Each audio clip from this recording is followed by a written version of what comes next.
ಯಾವ್ದಪ್ಪ? Karnataka. Very good. Kaveri ತಂಡಕ್ಕೆ 10 ಅಂಕಗಳು. ನೆಕ್ಸ್ಟ್ ಎರಡನೇ ಪ್ರಶ್ನೆ ಕಬಿನಿ ತಂಡಕ್ಕೆ. ಗಮನ ಇಟ್ಟು ಕೇಳ್ಕೊಳ್ಳಿ ಮಕ್ಕಳ.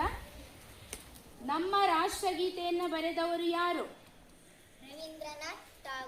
ರವೀಂದ್ರನಾಥ ಟಾಗೋರ್. Very good. ಕಬಿನಿ ತಂಡಕ್ಕೆ 10 ಅಂಕಗಳು. ಮೂರನೇ ಪ್ರಶ್ನೆ ಕಪಿಲಾ ತಂಡಕ್ಕೆ.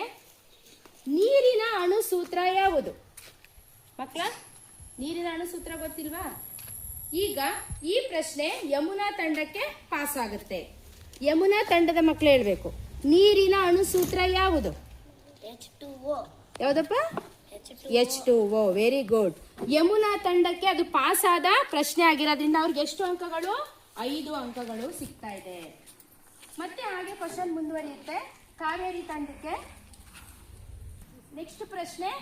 ಕಾವೇರಿ ತಂಡಕ್ಕೆ ನಮ್ಮ ರಾಷ್ಟ್ರೀಯ ಪಕ್ಷಿ ಯಾವುದು? ಜೋರಾಗಿ ಹೇಳ್ಬೇಕು. ನವಿಲು. ಕಾವೇರಿ ತಂಡಕ್ಕೆ 10 ಅಂಕಗಳು.